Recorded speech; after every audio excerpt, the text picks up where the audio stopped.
ဒီနှစ်ရတက်တန်းရှိတဲ့တောကျင်စင်ကကျွန်တော်ဘဝမှာပထမဆုံးမြင်ဘူးတာပဲဗျာဈေးနှုန်းကိုပြောပြပါတခင်လင်လွန်ခဲ့တဲ့နှစ်အနေငယ်ကပုတ်ကလိကပြပွဲတစ်ခုမှာအနှစ်ရတက်တန်းရှိတဲ့တောကျင်စင်ကိုရွမ်တန်း20ဈေးဖြတ်ခဲ့ကြတာသူ့ရဲ့အရေးသွေးနဲ့တက်တန်းကမင်းပစ္စည်းလောက်မကောင်းပါဘူးဒါပေမဲ့ဒီတစ်ခုအတွက်ငါတန်းလေးရပေးမယ်ငါကအစကတန်း30နဲ့တင်ရက်လိုက်တော့မလို့ဒါပေမဲ့ဒီအကိုကြီးကတတိရှိတာပဲအယောင်းဝယ်ပြီးဂယူးဆိုင်ပြီးပြန်ပါအောင်ဒီတစ်ခါတော့ငါကိုတောင်ထဲမှာစနစ်ကိုအစင်းမြင့်ဖို့ပတ်စံရှိသွားပြီးစနစ်ကိုအစင်းမြင့်ဖို့နောက်ထပ်တန်းတဲ့ထောင်သုံးမဲ့ပစ္စည်းတွေမဆက်ပါဘူးငါမယုံတော့ဘူးပြီးခဲ့တဲ့အချိန်ကလက်တော့ယူသွားလို့ရတယ်ဒီတစ်ခါတော့ငါရဲ့ကားကိုပါယူသွားခြင်းနဲ့ကားတွေကိုပါတိမ့်လို့ရပြီဆိုတော့ထွန်ဆက်တောင်ယူသွားလို့ရပြီပေါ့ငါတယောက်တည်းနဲ့တင်မြေကထောင်ပေါင်းများစွာကိုစိုက်ပျိုးနိုင်ပြီ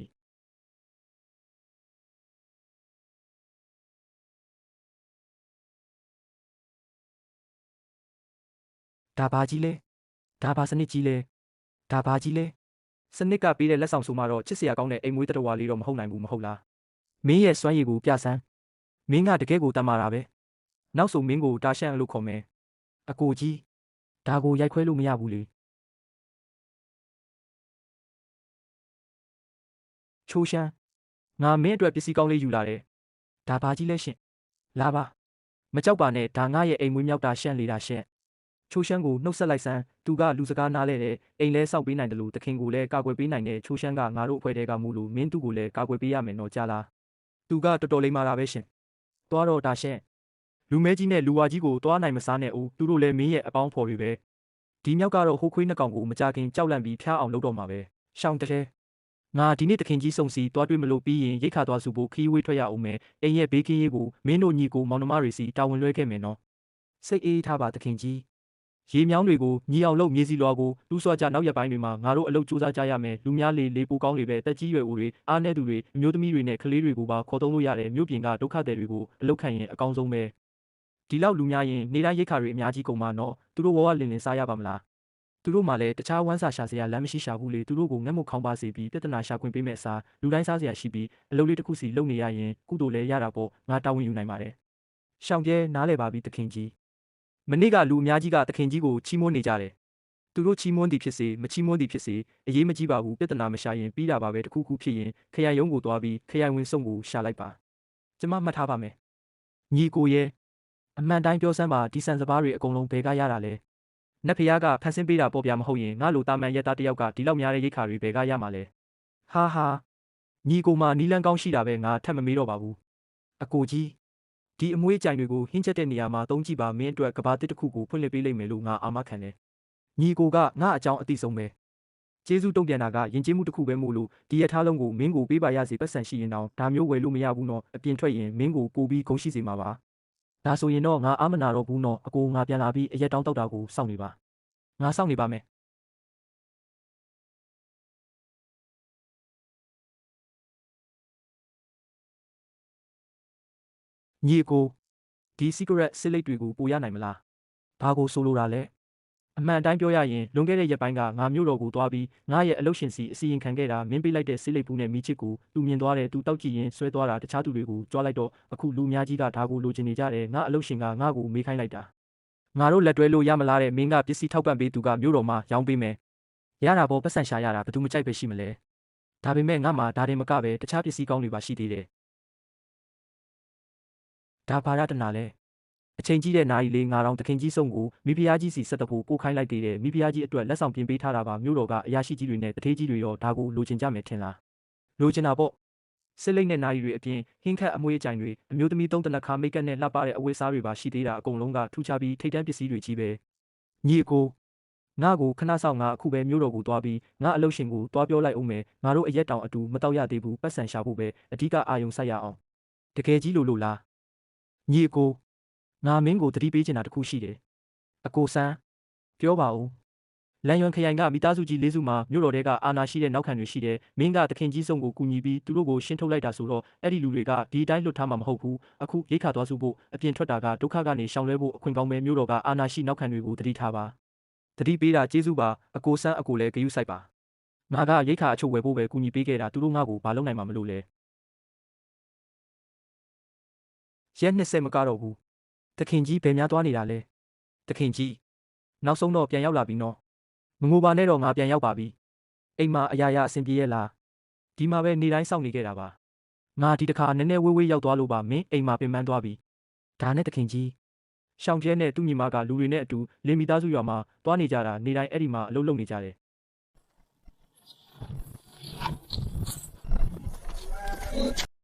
လင်းမိသားစုရွာတဲ့ချိုးရှမ်းပြောတဲ့လင်းမိသားစုရွာဆိုတာဒါပေါ့အကိုကြီးပြန်ရောက်ပြီလားရှောင်းတဲ့ဒါတွေအကုန်လုံးမင်းလှုပ်ထားတာလားရေမြောင်းတွေအကုန်တူးထားတယ်မြေက3000ကိုပြုပြင်ထားတယ်ပြီးတော့တက်ကျဲတဲ့ပေါင်း300ကျော်စောက်ထားတယ်မွေးမြူရေး channel တွေကိုပြင်နေကြတာလူဘယ်လောက်ရှိလဲလူ12000ကျော်ရှိတယ်တက်နိုင်သမျှတော့လူတိုင်းဟင်းချက်ဖို့လူနေကြတာပဲဒါရဲ့ရှောင်ပြဲပေါ့ငါသူ့ကိုလူမမားဘူးဆိုတာသိတာပေါ့တော်တယ်အခုမင်းအတွက်အလုပ်အသစ်3ခုရှိတယ်ပြောပါတခင်ကြီးပထမတစ်ခုမွေးမြူရေးချန်ပြီးတာနဲ့ကြက်ငန်းတိုးတွေကိုစတင်မွေးမြူပါနောက်ဆိုငါတို့အစားအသောက်စီးပွားရေးလုပ်မှာပြဿနာမရှိဘူးဒုတိယတစ်ခုဒီကြောက်တုံးနဲ့ကိုယူပြီးယုံကြည်ရတဲ့လူအချို့ကိုဘေးပတ်ဝန်းကျင်တောင်တွေစီလွတ်လိုက်ဒီလိုမျိုးမြေအောက်မှာရှိမရှိတွားကြည့်ခိုင်းပါဒါကိုကြောင်မီသွေးလို့ခေါ်တယ်နှွေးထွေးမှုပေးဖို့နဲ့ဟင်းချက်ဖို့သုံးလို့ရတယ်ထင်းမီသွေးထက်အစတရာပိုကောင်းတယ်တတိယတစ်ခုစံအိမ်ဘေးမှာမြေကွက်တစ်ကွက်ရွေးပြီးအလုပ်ယုံအချို့စောက်ထားလိုက်နောက်မှငါအစ်စ်တွေယူလာခဲ့မယ်ကုန်ပစ္စည်းတွေပြန်ရောက်လာပြီးငါတို့မှရှင်းပြချက်တစ်ခုလိုနေတယ်ငါရဲ့အကိုကြီးကအမြဲတမ်းကြိုတင်စဉ်းစားထားတာပဲကျမစီစဉ်လိုက်ပါမယ်ရှောင်းတဲ့မင်းကငါထင်တာထက်အများကြီးပိုပြီးအရေးချင်းရှိတာပဲဒါတွေအကုန်လုံးကတခင်ကြီးအတွက်ပဲမဟုတ်ဘူးလားရှင်အာယူငါမရှိတော့မြို့ထဲမှာဘာသတင်းတွေရထားလဲအရှင်လွန်ခဲ့တဲ့3ရက်ကတခင်ကြီးဆုံးကမိသားစုကြီး4စုလုံးကိုတစ္ဆာဖောက်မှုနဲ့ကိုမြက်လိုက်ပါတယ်တက်တေအထောက်ထားတွေကအခိုင်အမာပါပဲတခင်ကြီးဆုံးကိုယ်တိုင်စစ်ဆေးကြနာပြီးကိုမြက်မှုကိုမကိုမြက်မီတရက်ထဲမှာပဲဆောင်ရွက်ခဲ့တာပါမိသားစုကြီး4စုရဲ့ပိုင်ဆိုင်မှုလဲခွင်းနဲ့အိမ်တွေအကုန်လုံးကိုတင်စီလိုက်ပါတယ်စုံရောင်ကနူးညံ့တိမ်မွေးတဲ့ပုံပေါက်ပေမဲ့တကယ်ကိုရက်ဆက်တာပဲအဲ့ဒီမိသားစုတွေတဲကအသက်တစ်ချောင်းမှလွတ်မသွားဘူးအချို့ဆွေမျိုးဝေးနဲ့အစီခံတွေကသတင်းကြိုရပြီးထွက်ပြေးသွားကြတာမို့အရှင်ဒီနေ့အပြင်ထွက်ရင်တတိထားပါရှင်ငါကစုံရောင်အတွက်ရိတ်ခါဝယ်ပေးပြီးဒုက္ခသည်တွေကိုငင်းချမ်းအောင်လုပ်ပေးခဲ့တာအခုအဲ့ဒီလူတွေရဲ့လက်ကျန်တွေနဲ့မြို့တော်ကနောက်ခံတွေကငါ့ကိုအရင်ဆုံးငါကစုံရောင်အတွက်စဉ်းစားနေတာမဟုတ်ဘူးငါအတွက်ငါစဉ်းစားနေတာငါကဒုက္ခကနေရှောင်လွှဲဖို့အပြင်ထွက်ဖို့စဉ်းစားနေတ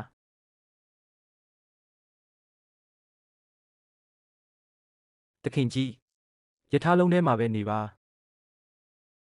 ါသူ့ကိုလွတ်မသွားပါစေနဲ့မင်းကိုဘသူလွတ်လိုက်တာလဲတေဆန်း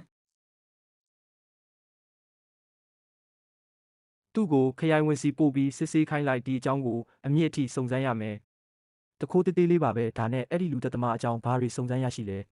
သူကမြို့တော်ကဗန္နာရေးဝန်ကြီးဌာနရဲ့လက်ထောက်ဝန်ကြီးရှာရန်ရဲ့လူပဲဗန္နာရေးဝန်ကြီးဌာနရဲ့လက်ထောက်ဝန်ကြီးကမြို့တော်ကမိသားစုကြီး၄စုရဲ့နောက်ခံပဲသူကငါ့ကိုပြစ်မှတ်ထားနေတာငါကရိတ်ခါဝယ်ဖို့ပဲကူညီပေးခဲ့တာပါငါမင်းကိုပါဆွဲထည့်လိုက်တယ်လို့ဖြစ်သွားပြီငါဒီမိသားစုကြီး၄စုကိုစီမံကျင်နေတာကြပြီးဒါပေမဲ့တွတ်ဆုပ်နေခဲ့တာမင်းကဒုက္ခသည်တွေကိုကူညီဖြည့်ရှင်းပေးလိုက်တော့ငါရဲ့စိုးရိမ်မှုတွေကိုလျှော့ပါသွားစေခဲ့တာပါလွန်ခဲ့တဲ့3ရက်ကမှသူတို့ကိုအကုန်ဖမ်းဆီးနိုင်ခဲ့တာအကိုဆုပ်မင်းကမိသားစုတစ်ခုလုံးကိုကိုမြတ်ဖို့အထိလုပ်ရဲတာလားစန့်ကျင်ဘက်အဖြစ်ဒါကတေတံထိုက်တဲ့ဖြစ်မှုပဲသူတို့ကရှေးမင်းဆက်ကလက်ကျန်တွေနဲ့ပူးပေါင်းပြီးရိတ်ခါတွေကိုတိုးလောင်ပြည်သူတွေကိုနှိပ်စက်ပြီးပြည်သူပုံကံမှုဖြစ်အောင်လှုံ့ဆော်ဖို့ကြံစီခဲ့ကြတာငါတက်တေထောက်ထားတွေကိုခွဲဝေစုဆောင်းခဲ့တာနှစ်ခွဲမကဘူးတေထိုက်တဲ့သူတွေကတော့တေးရမှာပဲအပြစ်မဲ့သူတွေကတော့အသက်ခံမှာမဟုတ်ဘူးနူးညံ့သိမ်မွေ့တဲ့စုံရောင်ကဒါကိုပြောလိုက်တဲ့အခါသူ့ရဲ့မျက်လုံးထဲမှာဘာပြောင်းလဲမှုမှမရှိခဲ့ဘူးဒါဆိုမြို့တော်ကရှာရန်ကောရှာရန်ကတနိုင်ငံလုံးရဲ့ရိတ်ခါနဲ့ရန်ပုံငွေခွဲဝေမှုကိုတာဝန်ယူရတဲ့ဗန္ဒာရေးဝန်ကြီးဌာနရဲ့လက်ထောက်ဝန်ကြီးပဲငါအခုလောလောဆယ်သူ့ကိုမထိနိုင်သေးဘူးဒါပေမဲ့သူလည်းငါ့ကိုထိလို့မရပါဘူးအေဂရမင်းမြတ်ရဲ့အမိန့်တော်ကငါလက်ထဲမှာရှိတယ်ဘယ်သူမှအမှုကိုပြောင်းပြန်လှန်လို့မရဘူးဒါဆိုသူကငါ့ကိုဒေါသထွက်နေတာပေါ့အကိုမင်းကိုတတိပေးဖို့ငါကောင်းကိုတုံးနေတာပဲဒါပေမဲ့စိတ်မပူပါနဲ့ငါမင်းကိုအလက်ကားခံရအောင်မလုပ်ပါဘူးဖန်ဝရန်ထုတ်ထားပြီးပါပြီအဲ့ဒီလက်ကျန်တွေပုံကံမှုကြကြမဖြစ်နိုင်တော့ပါဘူးမင်းရဲ့ဘေးကင်းရေးကိုငါစီစဉ်ပေးပါမယ်အကိုဆုပ်ငါရဲ့ဘေးကင်းရေးကိုခဏဘေးဖယ်ထားလိုက်ပါဒီတစ်ခါငါပြန်လာတာလူသက်သမားထက်ပိုအရေးကြီးတဲ့ကိစ္စတစ်ခုရှိတယ်ဘာကိစ္စလဲစောင်းရတီရောက်လာရင်လန်ယွန်ခရိုင်မှာအိမ်နဲ့အပူပေးစနစ်မရှိတဲ့ဒုက္ခသည်2000ကျော်ရှိနေတယ်လူတွေငတ်တေတာထက်အေးခဲတေဆုံးရမှာကိုငါပိုကြောက်တယ်မင်းပြောတာမှန်တယ်ငါလည်းဒီပြဿနာအတွက်ဖြေရှင်းနေမရှာနိုင်သေးဘူးဒါကိုကြောက်မီးသွေးလို့ခေါ်တယ်ဒါကိုမီးရှို့လို့ရတယ်အပူပေးဖို့နဲ့ဟင်းချက်ဖို့သုံးလို့ရတယ်ထင်းမီးသွေးထက်ပိုပြီးအပူထွက်အားကောင်းရုံမကပဲထင်းထက်ဆဲဆပူတက်တာတယ်အရေးကြီးဆုံးကတော့ဒါကမြေအောက်မှာမြုပ်နေတာပဲကြောကြောင်းကိုရှာတွေ့တာနဲ့ငါတို့တူးဖော်ပြီးသုံးလို့ရပြီးမြေအောက်မှာရှိနေတာဆိုတော့ဝယ်ဖို့ပတ်စံတောင်300မလိုဘူးငါတို့ကံကောင်းရင်ပွင့်လင်းမြင်သာတဲ့မြေပေါ်ကြောက်မီးသွေးတွင် open pit mine ရှာတွေ့ပြီးတူးယုံမဲ့ငါရှာဖို့လူတွေလွတ်ထားပြီးပြီတကယ်လို့လန်ယွန်ခရိုင်မှာသာဒါရှိခဲ့ရင်ငါတို့ရဲ့ဒုက္ခတွေ2000နွေးနွေးထွေးထွေးနေုံတင်မကဘူးမြို့တော်ကရာနဲ့ချီတဲ့ပြည်သူတွေပါနွေးနွေးထွေးထွေးနေရမှာပေါ့ညီကိုကောင်းရဲ့မင်းကတကယ်ကိုငါရဲ့ကံကောင်းခြင်းနဲ့ဖျားလေးပဲငါနီးလက်နှစ်ခုနဲ့တပြိုင်နက်ထဲရှာဖို့အကြံပေးခြင်းနဲ့ပထမတစ်ခုခရိုင်မတန်းတွေကိုစစ်ဆေးခိုင်းပြီးကြောက်တုံးနဲ့ရေနဲ့ဒါမှမဟုတ်မြေနဲ့ဆိုတဲ့ဖော်ပြချက်တွေပါမပါကြည့်ပါဒုတိယတစ်ခုစုကြီးထုတ်ပြန်ချက်ကတ်လိုက်ပြီးမြို့ထဲကလူတွေနဲ့ဒုက္ခသည်တွေကိုပါဝင်ရှာဖွေခိုင်းပါတယ်လို့စာပေးနိုင်တဲ့သူကိုစုချမယ်ခရိုင်ဝင်တဲ့ဌာန6ခုကစာရေးတွေကိုစာကြည့်ဆောင်စီခေါ်လိုက်ပါလွန်ခဲ့တဲ့နှစ်တွေကမှတ်တမ်းတွေအကုန်ယူလာခဲ့တခင်ကြီးအကုန်လုံးထမင်းစားနေကြတာပါဘာများသုံးဆောင်မလို့လဲ ငါတို့မစောင့်နိုင်တော့ဘူးထပ်စောင့်နေရင်စောင်းရသည်ရောက်လာပြီးနောက်ကျသွားလိမ့်မယ်အကိုဟိုလိုနဲငယ်ပဲသူတို့ကဒုက္ခတွေတဲကပါတဲ့လွန်ခဲ့တဲ့ရက်ပိုင်းကအလားတူကြောက်တုံးနှက်ကိုတွေ့ခဲ့ကြတယ်တဲ့ရေကြီးလို့မြောင်းတစ်ခုပါသွားတော့ကအဲ့ဒီထဲမှာအနက်ရောင်အလွှာတစ်ခုကြံခဲ့တာမင်းပေးလိုက်တဲ့ကြောင်မီသွေးကိုယူပြီးသူတို့ကိုနှိုင်းရှင်ခိုင်းလိုက်တယ်အောက်ဆင်းပြီးသွားကြည့်ရအောင်တခင်ကြီးလင်ဒါကတခင်ကြီးပေးတာနဲ့အတူတူပဲမဟုတ်လားအကိုငါပြောတာမှန်တယ်မလားဒါကြောက်မီသွေးပဲပြီးတော့ပွင့်လင်းမြေပေါ်ကြောက်မီသွေးတွင်းကဟာပဲရှောင်းတဲ့ဒီမြေကလည်းငါတို့ပိုင်နဲ့မဟုတ်လားအကိုငါရမှုသဘောတူညီချက်အရဆိုရင်မျက်စိတစုံမြင်နေရတဲ့ဒီ area တစ်ခုလုံးကငါတို့ပိုင်တာပါကောင်းလိုက်တာအံ့ဩစရာပဲဒါဆိုရင်တော့ဒီစောင်းရာသီမှာဘယ်သူမှအေးခဲသေးဆုံးရတော့မှာမဟုတ်ဘူးညီကိုကောင်းမင်းတကယ်ကိုအံ့ဩစရာပဲဒီကြောက်တုံးကတကယ်မီးလောင်တာပဲတကယ်ကိုနှွေးတာပဲထင်းမီသွေးထက်ပိုပြီးမီးတောက်ကြရှည်ခံတယ်လို့ပိုလဲနှွေးတယ်နောက်ဆိုငါတို့ဒါကိုအပူပေးဖို့နဲ့ဟင်းချက်ဖို့တုံးလို့ရပြီးထင်းခုတ်စရာတော့မလိုတော့ဘူးအကိုဒီစောင်းရာသီတော့အများကြီးပိုပြီးတက်တောင့်တက်တာရှိသွားပြီတခင်ကြီးကလူကောင်းတစ်ယောက်ပါမဟုတ်ဘူးလူကောင်းတစ်ယောက်မကပါဘူးငါမျက်စိရှိမှတင်ဒီမျိုးတွေကလူတွေအေးခဲသေးဆုံးတာကိုမမြင်ချင်ုံပါအရှင်မရှိတာရက်နှစ်ဆဲမကတော့ဘူးနောက်ဆိုအကြာကြီးတောက်မသွားပါနဲ့နော်နောက်ဆိုမြို့တော်တဲကလူတစ်ယောက်ယောက်ကငါ့ကိုတတ်ချင်လို့မြေအောက်ကဘာမှမရှိတဲ့လူကိုမကယ်နိုင်ခဲ့ရင်တော့သူတို့ဒုတိယအကြိမ်မလုပ်ဆောင်ခင်ငါရဲ့တန်ဖိုးကိုတိုးမြင့်ထားဖို့လိုတယ်နန်းတော်အတွက်အသုံးဝင်တဲ့သူကိုတတ်ဖို့ဆိုရင်သူတို့အမြဲတမ်းနှစ်ကြိမ်ပြန်စဉ်းစားရလိမ့်မယ်ကြောင်မီသွေးတွင်းကအခုချိန်မှာငါရဲ့အကြီးမားဆုံးဝက်ဖဲပဲ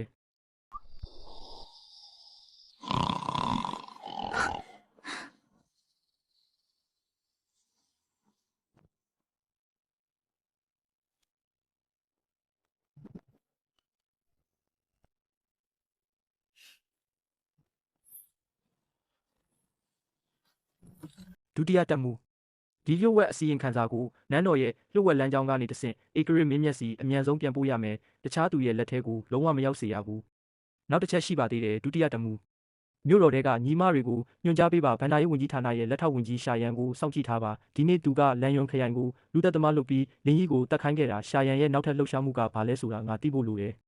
လက်အောက်ငယ်သားနာခံပါမယ်လမ်းမှာဂယုစိုက်ပါဒုတိယတက်မှုဂယုစိုက်ပါလင်းကြီးမင်းကတကယ်တော့ဘာတူလဲကောင်းကင်ကနေရိတ်ခါတွေကျလာတယ်ကြောက်မီးသွေးတွေလည်းအလွယ်တကူရနေတယ်ဧကရစ်မင်းမြတ်တောင်စာနာစိတ်ဝင်လာတော့မယ်ကြည်ကျိုးမှာလူ3-900ငတ်တေခဲ့ပြီးလီယန်မှာပြည်သူပုံကံမှုဖြစ်ပွားနေတဲ့ရှန်ကျိုးတက်မတော်ရဲ့ရိတ်ခါကခွဲရလက်ကျန်ရက်20ပဲကျန်တော့တယ်လို့ကာကွယ်ရေးတပ်ကဆွဆွဲထားတယ်အရှင်တကောင်ရန်ကြော်သွားပါပြီခဏလောက်အနားယူသင့်ပါပြီမနားနိုင်ဘူးငါဒီအစီရင်ခံစာတွေကိုမဖတ်ရင်သူတို့အလိုလိုပျောက်သွားမှာမဟုတ်ဘူးငါကဘာကြီးကိုတိမ့်ပိုက်တုံးကအနိုင်ရဖို့ပဲစဉ်းစားခဲ့ရတာအခုမှကဘာကြီးကိုအုပ်ချုပ်ရတာကစစ်တိုက်တာထက်ဆယ်ဆပိုခတ်ခဲတယ်ဆိုတာသဘောပေါက်တော့တယ်နောက်နှစ်မှသာနောက်ထပ်ငတ်မုတ်ခေါင်းပါမှုဖြစ်လာရင်တစ်နှစ်အတွင်းတက်မတော်ကိုတော့တည်ငြိမ်အောင်လုပ်နိုင်မှာမဟုတ်ဘူးအရှင်မင်းမြတ်မှာဖြည့်ရှင်းနိုင်မဲ့နီးလန်းရှိမှာပါဟွန်းနီးလန်းနဲ့လားဆရာကြီးလန်ယွန်ခရိုင်ရဲ့ဒုတိယတက်မှုအာယူကအရေးပေါ်လှုပ်ဝက်အစီရင်ခံစာပို့လိုက်ပါတယ်ငါစီအမြန်ဆက်တလိုက်ဒီလင်ကြီးဆိုတဲ့သူကတကယ်ကိုပါရမီရှင်ပဲအရှင်မင်းမြတ်ကြည့်ပါဦးသူကသူ့အိမ်နောက်ဖေးမှာဟင်းသီးဟင်းရွက်တွေနဲ့ပြောင်းမှုလို့ခေါ်တဲ့ရိတ်ခါတစ်မျိုးကိုစိုက်ပျိုးခဲ့တာပါသူကအလုပ်ပေးရိတ်ခါယူစီမံကိန်းကိုပေါ်ဆောင်ပြီးဘေးဒုက္ခကြုံတွေ့နေရတဲ့ပြည်သူ1000ကျော်ကိုအစားတောင်းနဲ့အလုပ်ကင်ပေးခဲ့တာပါသူကလူ1000ကျော်အတွက်ရိတ်ခါတွေကိုဘဲကရမှန်းမသိပေမဲ့ယူဆောင်ပေးခဲ့တယ်ပို့ပြီးအရေးကြီးတာကမြေအောက်မှာမြုပ်နေတဲ့ကြောင်မီသွေးဆိုတဲ့အရာကိုသူရှာတွေ့ခဲ့တာပဲတူးဖော်လိုက်ရင်မီးရှို့လို့ရပြီးထင်းမီသွေးထက်ဆယ်ဆပိုတက်တာတယ်တကယ်လို့ဒါအမှန်ဆိုရင်ဒီဆောင်းရာသီမှာဒုက္ခတွေရာနဲ့ချီအေးခဲတွေဆုံးရတော့မှာမဟုတ်ဘူးမြို့ပြင်မှာဒီအတူမရှိတဲ့အစီခံကလန်ယွန်ခရိုင်ကိုကိုယ်တိုင်သွားပြီးဒီကြောင့်မီးသွေးဆိုတာဘာလဲလှုပ်ဝက်အစီရင်ခံစာတွေကအတိုင်းတကယ်ပဲထိရောက်မှုရှိမရှိတွားကြည့်ရမယ်3ရက်အတွင်းရလက်ကိုငါမျက်စိနဲ့တက်အပ်မြင်ရမှာဖြစ်မယ်အရှင်မင်းမြတ်ဒီလိုစမ်းကြဲတဲ့စွမ်းရည်ရှိသူက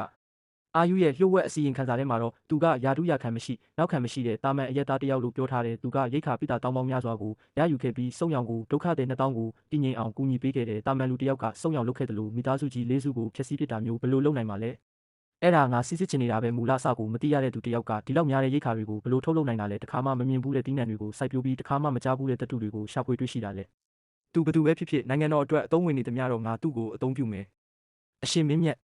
်အာယူရဲ့လှုပ်ဝက်အစီရင်ခံစာထဲမှာဗန္ဒာရေးဝန်ကြီးဌာနရဲ့လက်ထောက်ဝန်ကြီးရှာရန်ကလင်းကြီးကိုတပ်ဖို့လူသက်သမားတွေလွတ်ခဲ့တယ်လို့လည်းပါသေးတယ်ဒါကမိသားစုကြီး၄စုအသက်ခံရပြီးတဲ့နောက်ရှာရန်ကလင်းကြီးအပေါ်ဒေါသပုံချတာဖြစ်တယ်လို့စုံရောင်ကိုသတိပေးတာလည်းဖြစ်ပါတယ်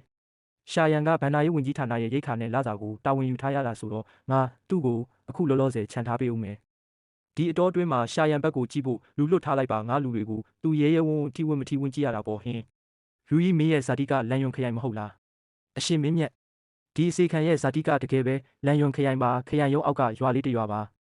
ငါလမ်းရွံခရိုင်ကိုသွားပြီးအဲ့ဒီကြောက်မီသွေးတွင်ကိုကြည့်ချင်တယ်ဒီလင်ရီဆိုတာဘလို့လူလဲဆိုတာလဲအကဲခတ်ချင်တယ်မင်းလဲအိမ်ပြန်ပြီးသွားကြည့်လို့ရတာပေါ့ဒီအစီခံကအရှင်မင်းမြတ်ရဲ့ကယူနာတော်ကိုကျေးဇူးတင်လာပါတယ်ခင်ဗျာ